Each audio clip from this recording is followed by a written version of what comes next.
اللہ اکبر۔ سید سلیم گیلانی نے تو قلم توڑ دیا، نہ خرد کی روشنی تھی نہ جنوں کی آگہی تھی، نہ خرد کی روشنی تھی نہ جنوں کی آگہی تھی، تیری رہبری سے پہلے یہ جہاں جہاں نہیں تھا، تیری رہبری سے پہلے یہ جہاں جہاں نہیں تھا، تیرے آستاں سے پہلے کوئی آستاں نہیں تھا، میں وہ زمیں تھی جس کا کوئی آسمان نہیں تھا۔ تو زندگی کا سارا جمال اسی چوکھٹ سے نصیب ہوا۔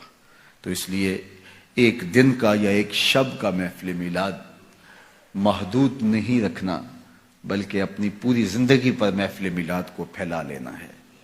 ہمارا رواں رواں شکرانہ ادا کرے، ہمارا طرز زندگی بتائے ہمیں حضور کے آنے کی خوشی ہے۔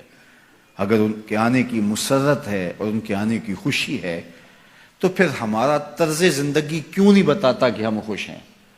ان کا بتایا ہوا طریقہ، ان کا دیا ہوا نظام حیات ہماری زندگی کا روشن حوالہ ہے اور ہماری زندگی کا نور اور چراغ راہ ہے، تو پھر اس کی روشنی میں ہم جینا کیوں نہیں چاہتے، اس روشنی میں کیوں نہیں ہم چلنا چاہتے؟ تو صاحب میلاد سے محبت اور صاحب میلاد سے پیار اور شکرانے کا ایک انداز یہ ہے کہ آپ اپنی ساری زندگی ان کے نام لگا دیں۔ میرے استاد فرمایا کرتے تھے، اور یہ بات کوئی 1000 مرتبہ کہہ چکا ہوں، وہ فرمایا کرتے تھے یہ نہ ہو کہ لوگ تمہیں پوچھے تم کون ہوتے اور تمہیں بتانا پڑے ہم مسلمان ہوتے ہیں۔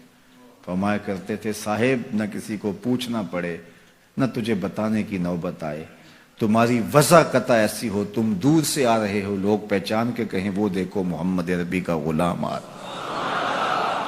لوگوں کو پتا ہو یہ حضور کا نوکر ہے، تمہارے سینے پہ حضور کے نام کا بیج لگا ہے اور تم دکان پہ بیٹھے ہو، لوگوں کو بے فکری ہونی چاہیے۔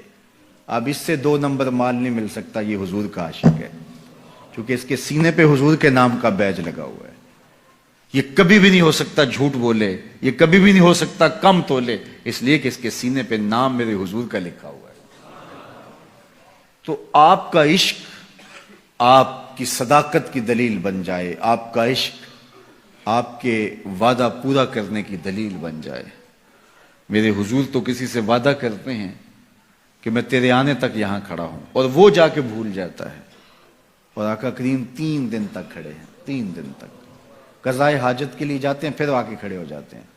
3 دن کے بعد اچانک ایک دن وہ ادھر سے گزرا تو دیکھا حضور علیہ الصلوۃ والسلام کھڑے ہیں، سر پہ ہاتھ مارا ہو، یہ تو مجھ سے وعدہ کیا ہوا تھا۔ بڑا شرمندہ ہوا، آگے بڑھا تو اتنی صرف بات حضور نے کہی، تو نے مجھے مشقت میں ڈال دیا۔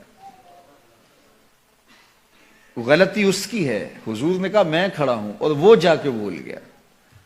اور ہمارا ماجرا کیا ہوتا ہے کہ ہم کسی کو ٹائم دیا ہوا ہوتا ہے اور پھر خود ہی بچے کو کہہ دیتے ہیں کہ جا کے باہر بتا دے کہ ابو گھر پہ ہی نہیں ہے، اور میرے گھر کے اوپر جھنڈا حضور کے نام کا لگا ہے، پورے گھر پہ چراغاں حضور کے میلاد کا ہوا ہے، اور میں بہت بڑا عاشق رسول ہوں، نعرہ لگاؤں تو زمین کو پھاڑ دوں، آسمان کو چیر دوں، لیکن خود وعدہ کیا اور اندر سے بچے کو بھیج رہا ہوں کہ جاؤ کہو ابو گھر پہ نہیں ہے۔